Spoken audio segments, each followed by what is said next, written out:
ছাত্রলীগের হেলমেট বাহিনী যেটা ছিল, এই হেলমেট বাহিনী ছাত্রদলে কোত্থেকে আসলো?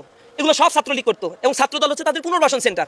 একের পর এক কমিটি দিচ্ছে, ছাত্রলীগকে পুনর্বাসন করছে, একটার পর একটা অস্ত্রর মোহরা তারা দিয়েছে। আজকে আপনারা এখানে দেখতে পেয়েছেন ইসলামী ছাত্র শিবিরের একজন দায়িত্বশীল ওয়ার্ড সভাপতি, তার কবজি প্রায় আলাদা করে ফেলা হয়েছে। সন্ত্রাসী 24 ঘন্টার মধ্যে গ্রেপ্তার না করতে পারলে প্রয়োজনে বিরোধী দলকে পরামর্শ দেব, রাস্তায় নেমে তার গ্রেপ্তারে সরকারকে বাধ্য করতে হবে। আমরা মনে করেছিলাম যে ওনার আই হ্যাভ এ প্ল্যান, এটার মধ্য দিয়ে উনি বিশ্ববিদ্যালয়ের সংস্কৃতি পরিবর্তন করবেন, কিন্তু সেখানে দেখলাম 8-10 জন ভাইস চ্যান্সেলর অ্যাপয়েন্ট করেছেন, অলমোস্ট সবাই ইনকম্পিটেন্ট, যারা ভাইস চ্যান্সেলর হওয়ার যোগ্য না, যাদের একমাত্র পরিচয় হচ্ছে তারা ধান লাগাইতে পারে এবং ধান কাটতে পারে। তো ভোটের আগে তারা ধান লাগাইছে, এখন তারা ধান কাটতেছে। দলের দলীয়পনা, দালালি, তারপরে নিজ দলের ছাত্র সংগঠনের ক্যাডার, গুন্ডা, বদমাইশদেরকে নিয়ে ক্যাম্পাসে মহড়া দেওয়া, সেগুলো করছে, এবং এগুলো খুব দুঃখজনক। চট্টগ্রাম সিটি কলেজের ঘটনায় বিএনপির ছাত্র সংগঠন জাতীয়তাবাদী ছাত্রদল পুরো জাতির কাছে প্রকাশ্যে দিবালোকে ফেসে গেছে, তারিখ দিয়েও কার্যত ফেসে গেছে। বাস্তবতা তুলে ধরতেছি। আজকে দ্বিতীয় মাত্রায় যখন আপনি বসবেন চেয়ারে, আপনার দুই পাশে দুজন থাকুক বা একজন থাকুক, আপনাকে কি নিরপেক্ষ বলা যাবে? নিশ্চয়ই বলা যাবে না, পাগলও বলবে না। কারণ কি জানেন, আপনি তো এই সরকারেরই একজন, আপনার ঘরের বউ। মানে হয়তো আপনি বলবেন আপনার আলাদা ব্যক্তি, আপনার ওয়াইফ আলাদা ব্যক্তি, কিন্তু আমরা কি বলবো, একই টপের মধ্যে দুইটি গাছ, একই টপে দুইটি গাছ। ওই টপের মধ্যে যদি আমি পানি দেই, দুইটি গাছই পানি পাবে, দুইটি গাছই ফুল ফুটবে, তাই না ভাই? আপনি যতই আলাদা করতে চান, ওই যে গোড়া তো এক জায়গায়। তার মানে কি, আপনি এই সরকারের সাথে আছেন, এখন আপনি সরকারের বিপক্ষে যাবেন কিভাবে? তার নেতাকর্মীদের হাতে অস্ত্র দেখা যাচ্ছে, সে এইটাকে অন করে খুব ফোর্স ক্রিয়েট করে গর্ব করে বলছে যে এটা চলতেই থাকবে যতক্ষণ পর্যন্ত আমরা ছাত্র শিবির বা গুপ্ত রাজনীতি আমরা নিষিদ্ধ না করতে পারবো বা প্রতিহত করতে না পারবো। গুপ্ত কাকে বলে? এই যে ডক্টর শাহেদ আলম, ওই যে আজকে যাকে নমিনেশন দিল ছাত্র দলের, যে ঢাকা বিশ্ববিদ্যালয়ের মানসুরা, এও তো সব তো ছাত্রলীগের সাদ্দামের সাথে ছবি। এই যে দেখুন, আমি দেখিয়ে দিচ্ছি। সবচেয়ে বড় গুপ্ত হচ্ছে অন্তর্বর্তীকালীন সরকারের সময়ে যিনি অন্তর্বর্তীকালীন সরকারের উপদেষ্টা ছিলেন, তিনি হয়ে গেলেন বিএনপি এবং পররাষ্ট্রমন্ত্রী, তার মানে তিনি গুপ্ত বিএনপি। আবার অন্তর্বর্তীকালীন সরকারের সময় যিনি ছিলেন অ্যাটর্নি জেনারেল, রাষ্ট্রের নিরপেক্ষ ব্যক্তি, নিরপেক্ষতার পরিচয় দিয়ে তিনি নির্বাচনে বিএনপির পক্ষ হয়ে নির্বাচন করলেন এবং আইনমন্ত্রী হয়ে গেলেন। গুপ্ত কাকে বলে? হোয়াট ইজ গুপ্ত? দর্শক, বাংলাদেশের বর্তমান রাজনৈতিক প্রেক্ষাপট নিয়ে আজকের এই ভিডিওটি সাজানো, সেটা হয়তো আপনারা উপলব্ধি করতে পেরেছেন ভিডিওর শুরুতে কিছু ভিডিওর অংশ বিশেষ দেখেই। দর্শক, দেশ কোন দিকে এগোচ্ছে, দেশ কোন দিকে যাচ্ছে, দেশের বর্তমান পরিস্থিতি কি, সকল বিষয় নিয়ে কিন্তু আজকের এই ভিডিওটি দেখলে আপনারা অনেক কিছু জানতে পারবেন বা গোপন কিছু তথ্য প্রকাশ পেতে চলেছে আজকের এই ভিডিওর মাধ্যমে। সবাইকে বলবো একটু ধৈর্য সহকারে আজকের এই ভিডিওটি দেখবেন এবং মনোযোগ সহকারে বিশ্লেষকদের বিশ্লেষণগুলো শুনবেন, তাহলে সবকিছু আপনারা খোলাসাভাবে জানতে পারবেন বা বুঝতে পারবেন। তো চলুন তাহলে আর কথা কেন, একটা লাইক দিয়ে মূল নিউজে চলে যান। একটা লাইক দিয়ে এবার সবগুলো ভিডিওর বিস্তারিত আলোচনা শুনে আসি। চট্টগ্রাম সরকারি সিটি কলেজে ছাত্রদল এবং ছাত্র শিবিরের মধ্যে মঙ্গলবার সকালে এক রক্তক্ষয়ী সংঘর্ষের ঘটনা ঘটেছে। এই সংঘর্ষের জেরে ছাত্রদলের কিছু উচ্ছৃঙ্খল নেতাকর্মী ছাত্র শিবিরের এক নেতার পায়ের রক কেটে দিয়েছে। 5 আগস্ট 2024 সালের পরে ছাত্রদল এই প্রথম তারা রক কাটার মাধ্যমে তাদের অস্তিত্ব জানান দিল। 5 আগস্টের পরে অনেক কিছুই তারা প্রথম করেছে, আমি আজকে সেগুলো আপনাদের সামনে এক এক করে তুলে ধরবো। তার আগে এই ঘটনা কিভাবে ঘটলো সেই বিষয়টি একটু আপনাদের সাথে শেয়ার করা দরকার। গতকাল সোমবার অর্থাৎ 20 এপ্রিল চট্টগ্রাম সিটি কলেজের দেয়ালে একটা গ্রাফিতি লেখা ছিল, সেখানে লেখা ছিল ছাত্র রাজনীতি এবং ছাত্রলীগ মুক্ত ক্যাম্পাস। সোমবার রাত্রে চট্টগ্রাম সিটি কলেজ ছাত্র দলের যুগ্ম আহ্বায়ক আব্দুল্লাহ আল মামুন এর নেতৃত্বে আরো কয়েকজন ছাত্র দলের নেতাকর্মী গিয়ে ওই ছাত্র শব্দটি মুছে দিয়ে সেখানে গুপ্ত শব্দটি যোগ করে লিখে দেয়। এটার জের ধরে ছাত্র শিবির প্রতিবাদ করে যে এখানে যেটা লেখা ছিল সেটা মুছলে কেন। রাতেই বাকবিতণ্ডা হয়। সকালবেলা এইটার প্রতিবাদে ছাত্র শিবির একটা মিছিল বের করে, আজকে মঙ্গলবার একটা মিছিল বের করে। এই মিছিল যখন যাচ্ছিল এগিয়ে, তখন ছাত্রদল বিপরীত দিক থেকে, তারা আগে থেকেই পূর্ব প্রস্তুতি নিয়েছিল, তাদের হাতে লোহার রড, হকি স্টিক এবং দেশীয় অস্ত্র রামদা, চাপাতি, হাসুয়া এগুলো দেখা গেছে। মিছিলটা কিভাবে যাচ্ছিল আমি আপনাদেরকে দেখাচ্ছি, একটু দেখুন। এবং এখন আমরা যে জায়গাটি রয়েছে সেটি হচ্ছে চট্টগ্রাম যে সিটি কলেজটি রয়েছে, সেই সিটি কলেজের ঠিক সামনে। এখানে আপনাদের দেখাবার চেষ্টা করছি, একদিকে শিবিরের একটি বড় মিছিল যাচ্ছে এবং অপর পাশে যেই ছাত্র দলের একটি মিছিল দেখতে পাচ্ছি। আসলে দুটি দলই কিন্তু একদম মুখোমুখি, একটি নিউ মার্কেট দিকে আসছিল সিটি কলেজের দিকে এবং অন্যটি সিটি কলেজ থেকে নিউ মার্কেট দিকে যাচ্ছিল। দেখছেন, মানে ছাত্র দল যখন শিবিরের এই শান্তিপূর্ণ মিছিলের দিকে এগিয়ে আসছে, তখন কিন্তু ছাত্র শিবির মিছিলটা অন্যদিকে ঘুরিয়ে নিচ্ছিল, চলে যাচ্ছিল যে সংঘর্ষে তারা জড়াবে না, কিন্তু তারা দৌড়ে এসে ওই মিছিলের উপরে হামলা চালায়। দুপুরের পরে ছাত্রদল আবার তাদের বহিরাগত কিছু ছেলে পেলে ডেকে এনে, যারা উচ্ছৃঙ্খলই বেশি এখানে, তাদেরকে ডেকে এনে এবারে প্রকাশ্যে দেশীয় অস্ত্র নিয়ে ঝাঁপিয়ে পড়লো। শিবিরের যে ছেলেটার পায়ের রক কেটে দিয়েছে, ওইটা আসলে বিভৎস দৃশ্য, ওটা দেখানোর মতো নয়, কমিউনিটি গাইডলাইনের কারণে দেখাতে পারছি না। তবে ওই লিঙ্কটা আমি কমেন্টস বক্সে দিয়ে দিব, আপনারা একটু ওখান থেকে দেখে নিন। শেখ হাসিনার বিদায়ের পরে আমরা কিন্তু বাংলাদেশে ক্যাম্পাসগুলোতে খুব চমৎকার একটা পরিবেশ দেখতে পাচ্ছিলাম। আমাদের ভিতরে খুব ছেলেমেয়েরা, অনেক অভিভাবকরা তারা অনেকটা হাঁপ ছেড়ে বেঁচেছিলেন যে যাক, দীর্ঘদিন পরে আমরা একটা চমৎকার ক্যাম্পাস পেয়েছি। কিন্তু ছাত্রদল পাঁয়তারা চালাচ্ছিল দীর্ঘদিন ধরে এই পরিবেশ নষ্ট করার, পারছিল না। ছাত্রদলের যিনি সভাপতি রাকিব উদ্দিন, তিনি বারবার ঘোষণা দিয়েছেন কিন্তু পারছিলেন না। আজকে প্রথম উদ্বোধন করলেন, এটা একেবারে প্রকাশ্যে উদ্বোধন করলেন এবং তাদের অস্তিত্বের জানান দিলেন যে আমরা এইভাবে মেরে কেটে সবাইকে, ছাত্রলীগ যেহেতু নাই, শিবিরকেও এখান থেকে সরিয়ে ক্যাম্পাস দখল করবো, এবং এটাই তাদের রাজনীতি। ছাত্রদলের হাতে কেন রামদা থাকবে? ছাত্রদলের হাতে রামদা, কিরিচ, চাপাতি, এগুলো কিরে ভাই? চাপাতি দিয়ে আমরা বিশ্বনাথকে কোপাতে দেখেছি ছাত্রলীগের, হেলমেট বাহিনী দেখেছি ছাত্রলীগের। সেই হেলমেট বাহিনী দেখুন 5 আগস্টের পরে ছাত্রদল আরো নতুন কি করেছে। এই যে তেজগাঁও কলেজে যে সাকিবুল ইসলাম রানা নামের যে ছেলেটাকে হত্যা করলো, আজ থেকে মনে হয় কত 7-8 মাস আগে, শুধু ওই ছেলেটার অপরাধ ছিল মাদকের ব্যবসায় বাধা দেওয়ার কারণে ছেলেটাকে পিটিয়ে মেরে ফেললো। যদিও পরে ছাত্রদলের সভাপতি রাকিব তিনি এটা দায় স্বীকার করেছেন এবং খুব গর্ব ভরে বলেছেন, আমরা ছাত্রদল, আমরা কোনো অপরাধীকে ছাড় দেই না, আমাদের ছাত্রদল ওটি ঘটিয়েছে, আমরা তাকে বহিষ্কার করেছি, বিরাট শাস্তি দিলেন। হ্যাঁ, আবার আজকের ঘটনায় রাকিব তিনি আবার খুব ঘোষণা দিয়েছেন যে এটা চলতেই থাকবে। তার মানে উস্কানি কাকে বলে দেখুন, একটা ছাত্রকে কুপিয়ে পায়ের রক কেটে দিয়েছে, তার নেতাকর্মীদের হাতে অস্ত্র দেখা যাচ্ছে, সে এইটাকে অন করে খুব ফোর্স ক্রিয়েট করে গর্ব করে বলছে যে এটা চলতেই থাকবে যতক্ষণ পর্যন্ত আমরা ছাত্র শিবির বা গুপ্ত রাজনীতি আমরা নিষিদ্ধ না করতে পারবো বা প্রতিহত করতে না পারবো। গুপ্ত কাকে বলে? এই যে ডক্টর শাহেদ আলম, ওই যে আজকে যাকে নমিনেশন দিল ছাত্র দলের যে ঢাকা বিশ্ববিদ্যালয়ের মানসুরা, এও তো সব তো ছাত্রলীগের সাদ্দামের সাথে ছবি। এই যে দেখুন, আমি দেখিয়ে দিচ্ছি। সবচেয়ে বড় গুপ্ত হচ্ছে অন্তর্বর্তীকালীন সরকারের সময়ে যিনি অন্তর্বর্তীকালীন সরকারের উপদেষ্টা ছিলেন, তিনি হয়ে গেলেন বিএনপি এবং পররাষ্ট্রমন্ত্রী, তার মানে তিনি গুপ্ত বিএনপি। আবার অন্তর্বর্তীকালীন সরকারের সময় যিনি ছিলেন অ্যাটর্নি জেনারেল, রাষ্ট্রের নিরপেক্ষ ব্যক্তি, নিরপেক্ষতার পরিচয় দিয়ে তিনি নির্বাচনে বিএনপির পক্ষ হয়ে নির্বাচন করলেন এবং আইনমন্ত্রী হয়ে গেলেন। গুপ্ত কাকে বলে? What is Gupta? It is called Gupta. Zahed তিনি বলতেন আমি অ্যাক্টিভিস্ট, আমি সাংবাদিক, এখন প্রধানমন্ত্রীর উপদেষ্টা।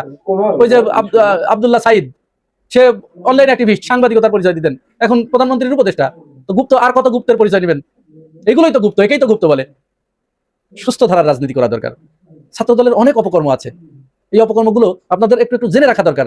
এই যে এখন ঢাকা বিশ্ববিদ্যালয়ের টিএসসির পাশে যে রাজু ভাস্কর্য, এই রাজু ভাস্কর্য কি জানেন?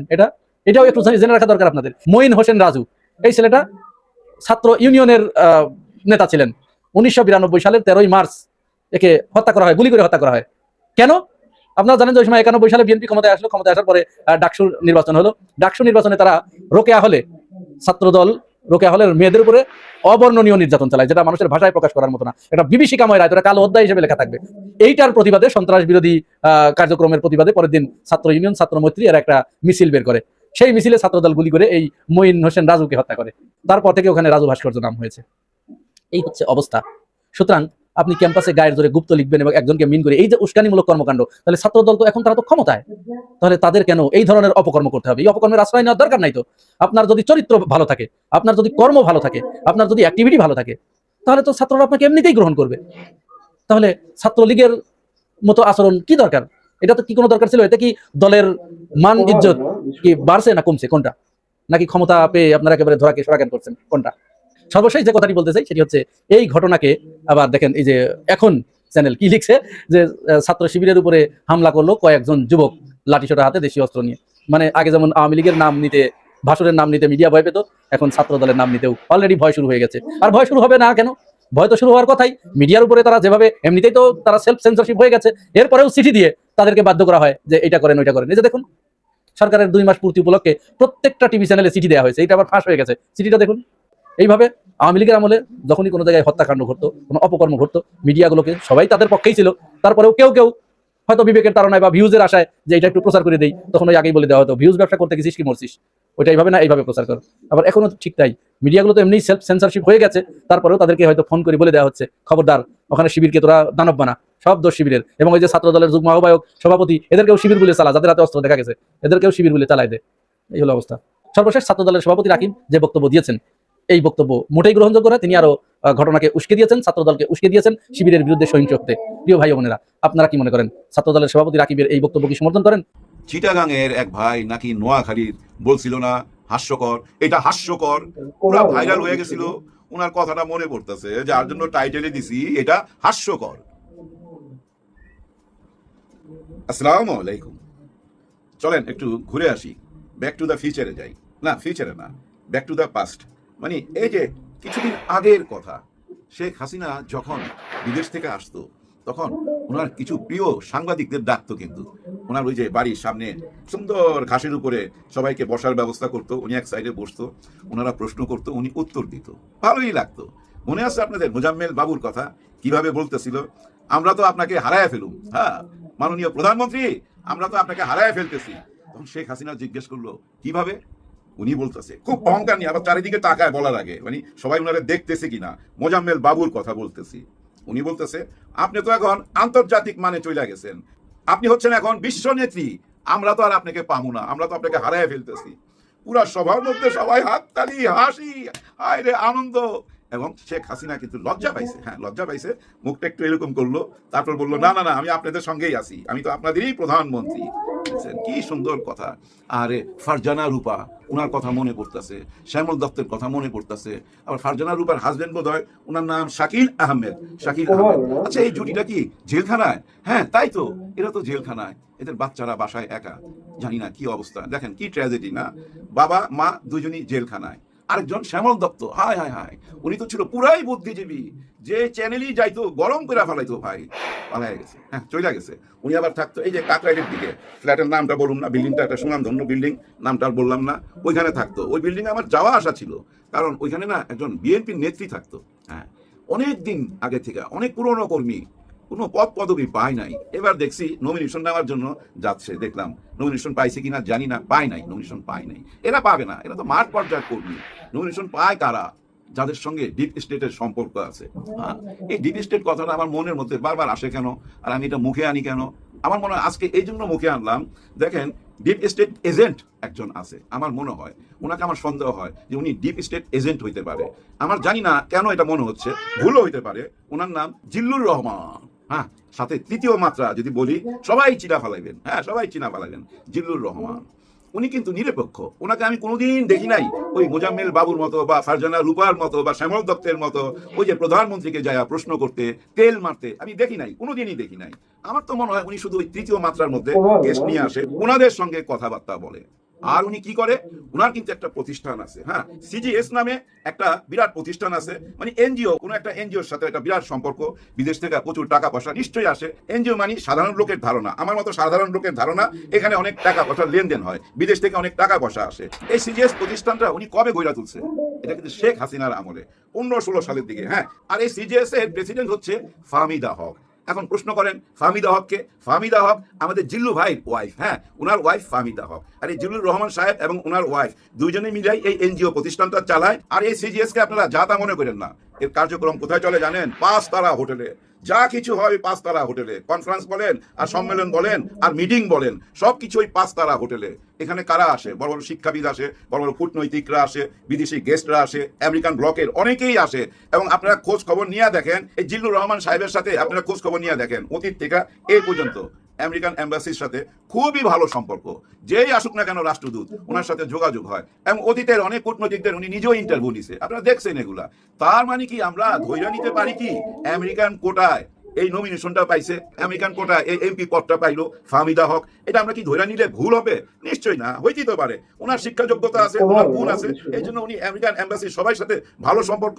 আর আমরা বর্তমানে কি শুনতেছি, আমেরিকার সাথে বাংলাদেশের একটা ডিপ সম্পর্ক হয়ে গেছে। ডক্টর ইউনূস যাওয়ার আগে, যাওয়ার 3 দিন আগে এমন একটা চুক্তি কইরা দিয়ে গেছে, যে চুক্তিটাকে বাতিল কইরা দেওয়া যেত 30 দিনের মধ্যে। হ্যাঁ ওই চুক্তিতেই লেখা আছে যদি আপনারা এটা না মানেন 30 দিনের মধ্যে বাতিল কইরা দিতে পারেন।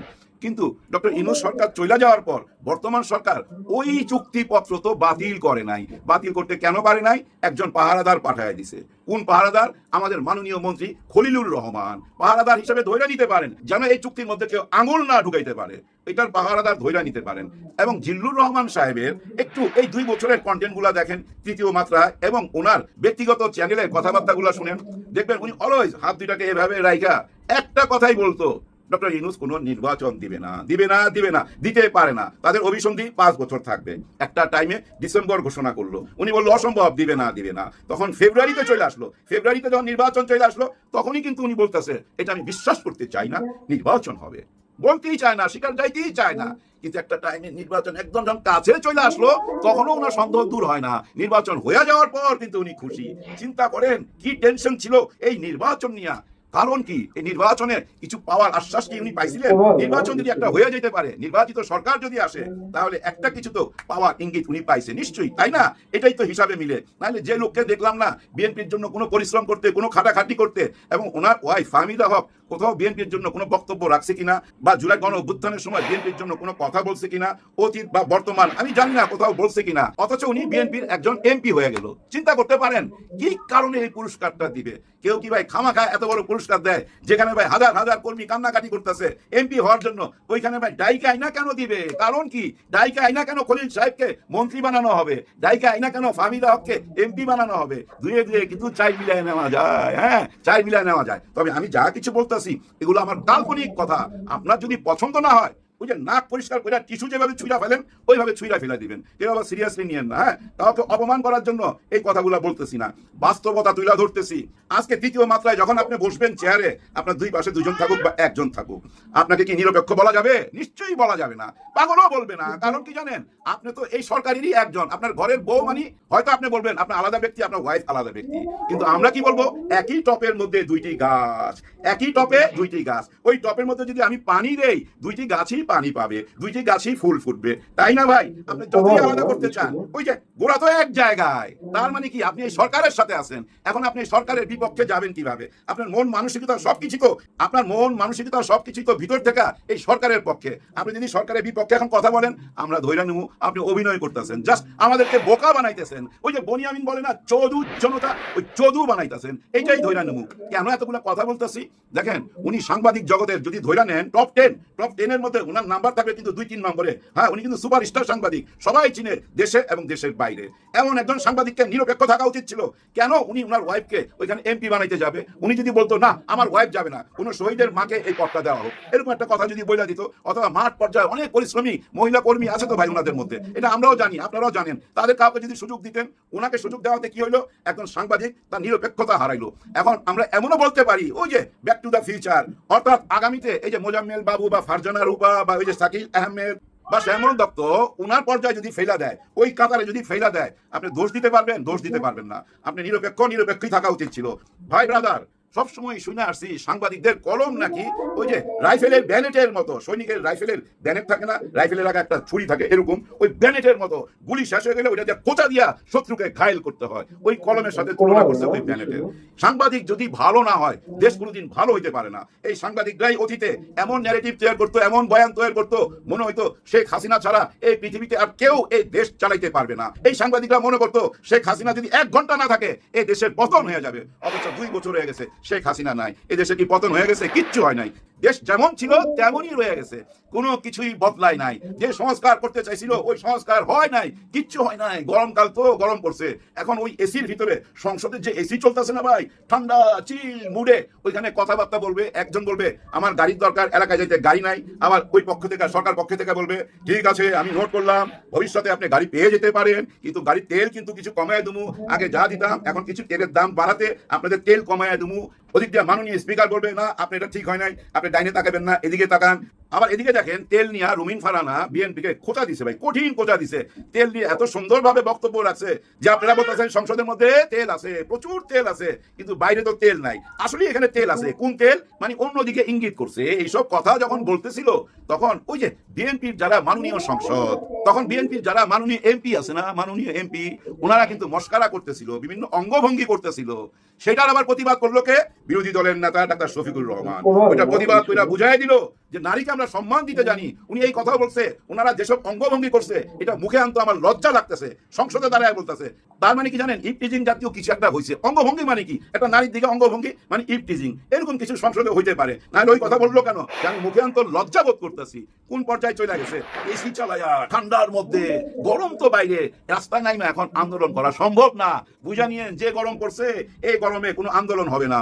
আর কিসের আন্দোলন? ওই জুলাই সনদ নিয়ে আন্দোলন আর গণভোটের অধিকার, এই এই আন্দোলন হবে এখন না, গরমটা একটু কমুক, প্রচুর গরম পড়ছে তো, সবাইকে এখন এসির মধ্যে থাকতে হবে। আর সংসদের এসির বাতাসের মধ্যে না সুবাতাস আছে, নর্মাল এসি না তো, বুঝেন না, মিনিটে লক্ষ টাকার মতো খরচ, ওর সাথে অনেক রকম সুগন্ধি ছড়ায়, ওর মধ্যে অনেক সুগন্ধি ছড়ায় ভাই, অনেক সুগন্ধি, পুরা মুডে আনে, তো পুরা মুডে আনে, দেখেন না সবাই মুডের মধ্যে থাকে। এটা আমরা দেখতে থাকি, দেশে কি হবে না হবে এটা বুঝা সারা, কারণ ওই যে সাংবাদিকরা তাদের ট্র্যাক থেকে সইরা যেতেছে, আবার ওই আগের মতো হবে, আগের মতো হয়ে যাবে, অটোমেটিক হয়ে যাবে।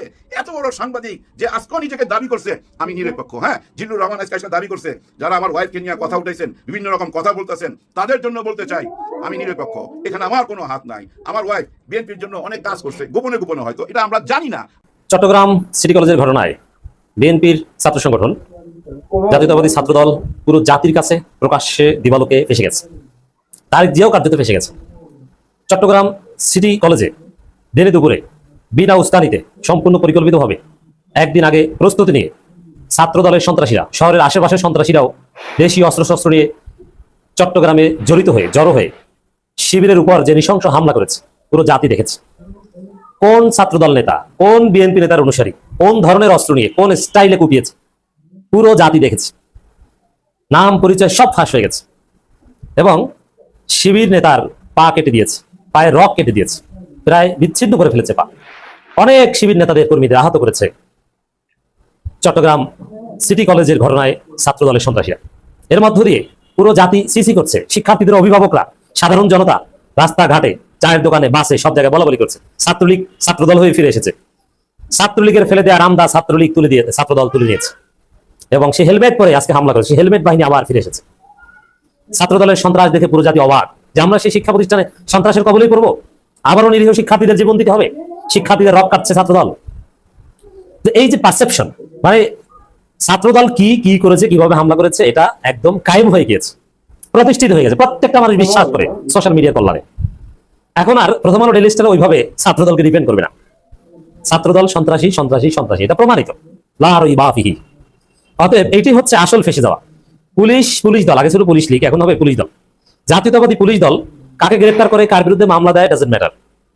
জনগণ দেখেছে, জনগণ বিশ্বাস করছে, জনগণের চোখের সামনে ছাত্রদল সন্ত্রাস করেছে, এটাই ছাত্র শিবিরের আসল বিজয়। জনগণ ক্ষুব্ধ হচ্ছে, ক্ষোভে ফুসছে। এইভাবে ছাত্রদল যদি সন্ত্রাস করতে থাকে, এটা তো নিজেদেরকে নিজেরা মারা দেওয়া, এবং এর পরিণাম কিন্তু এটাই। খুলনার সেই ঘটনা একটু স্মরণ করিয়ে দিই। সাধারণ শিক্ষার্থীদেরকে এবং শিবিরকে কোপাতে বহিরাগত এক যুবদল নেতাকে ভাড়া করে এনেছে সেই কুয়েট ছাত্রদলের নেতারা, এবং রামদা হাতে নিয়ে শিক্ষার্থীদেরকে কুপিয়েছে।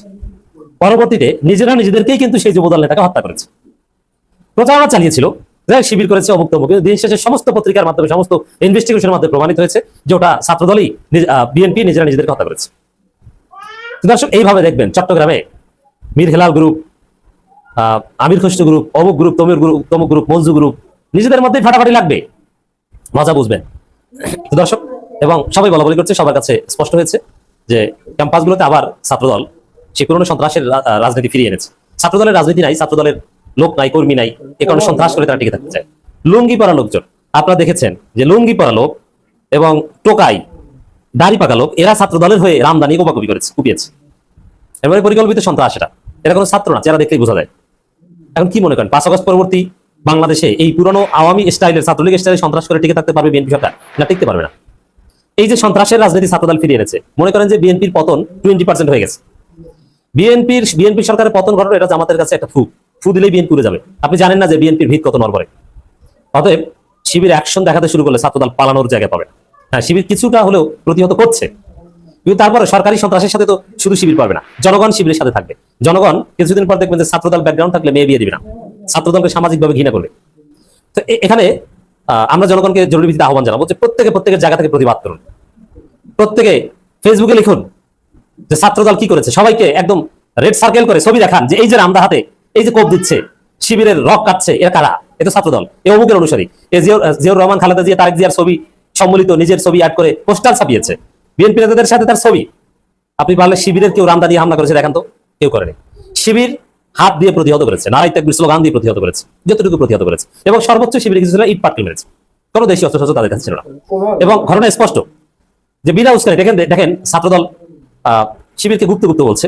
এই যে গুপ্ত বলে, এটা ছাত্রদলের জন্য আত্মঘাতী। তারেক জিয়া নিজেই বলছে গুপ্ত বলে দেয়াল লিখন করছে। এখন গুপ্ত ট্যাগ দেওয়া মানে সাধারণ শিক্ষার্থীদেরকে হত্যাযোগ্য করা। ছাত্রলীগ তো শিবিরকে শিবির ট্যাগ দিয়ে হত্যা করতো, বা যে কাউকে শিবির ট্যাগ দিত। আর গুপ্ত ট্যাগ এটা যে কাউকে দেওয়া যায়, ছাত্রদলকেও ছাত্রদল হত্যা করতে পারে গুপ্ত ট্যাগ দিয়ে। এই গুপ্ত ট্যাগের আবিষ্কারক তারেক জিয়া। এবং এই গুপ্ত গুপ্ত বলে সাধারণ শিক্ষার্থীদের মধ্যে একটা আতঙ্ক, যে কাউকে গুপ্ত বলে শিবির বানিয়ে দিয়ে তাকে হত্যা করতে পারে। এই জন্য সাধারণ শিক্ষার্থীরা প্রচন্ড ক্ষুব্ধ, এবং অনেক সাধারণ শিক্ষার্থীরা সিদ্ধান্ত নিচ্ছে যে এই সন্ত্রাসের লাগাম টেনে ধরতে হবে। এবং আমি তো মনে করি যে ক্যাম্পাসগুলোতে ছাত্র রাজনীতি বেশি দলে সবচেয়ে ভালো হয়। এবং দেখবেন যে সাধারণ শিক্ষার্থী অভিভাবকরা জেগে উঠতে পারে যে না, আমরা ক্যাম্পাসে আর কোনো রক্ত দেখতে চাই না, রক্ত ঝরুকেরা দেখতে চাই না। এখানে এভাবে গুপ্ত গুপ্ত তারেক জিয়া বগুড়ায় গুপ্ত গুপ্ত বলেছে, তারপরেই এখানে গুপ্ত বলে হামলা করেছে। এর মানে এই হামলায় তারেক জিয়া দায় আছে। শিবিরের উপর হামলা করেছে বিনা উস্কানিতে বহিরাগত সন্ত্রাসীদের নিয়ে, কারণ ছাত্রদলে তো ছাত্র নাই, বহিরাগত সন্ত্রাসী আছে। এরপরে এর প্রতিবাদে শিবির বিক্ষোভ করেছে। স্পষ্ট ভিডিওতে দেখা গেছে, আপনারা দেখবেন যে ছাত্রদলের মিছিল নিয়ে আসে, শিবিরও মিছিল নিয়ে আসে, যে কাছাকাছি গেছে শিবির অন্যদিকে ফিরে গেছে, কিন্তু ছাত্রদল পেছন থেকে হামলা করেছে। এবং প্রত্যেকটা অলিতে গলিতে বিভিন্ন বাসাবাড়ির গেট ভেঙে পুলিশের উপস্থিতিতে ছাত্রদলের বহিরাগত সন্ত্রাসীরা, অছাত্র সন্ত্রাসীরা শিবির খুঁজছে। দর্শক, আশা করি সবগুলো ভিডিওই দেখেছেন এবং বিস্তারিত আলোচনা শুনেছেন। তো প্রত্যেকটি বিশ্লেষকদের বিশ্লেষণ শোনার পরে আপনারা কি জানলেন বুঝলেন, অবশ্যই আপনাদের সেই মূল্যবান মতামতটি ভিডিওর কমেন্ট বক্সে জানিয়ে দিতে ভুলবেন না। আর হ্যাঁ, পারলে ভিডিওটি শেয়ার করবেন। আর আমাদের নাসির বার্তা ইউটিউব চ্যানেলে এখনো যারা সাবস্ক্রাইব করেনি, প্রতিনিয়ত এই ধরনের আপডেট গরম গরম খবর পেতে আমাদের এই চ্যানেলটি সাবস্ক্রাইব করে আমাদের সাথে থাকবেন। যারা ইতিমধ্যে সাবস্ক্রাইব করে দিয়েছেন সবাইকে অসংখ্য ধন্যবাদ জানাই। আজকের মতো এখানেই বিদায় দিচ্ছি। দেখা হবে, কথা হবে নতুন কোনো টপিক, নতুন কোনো ভিডিওতে। ভালো থাকবেন। আল্লাহ হাফেজ।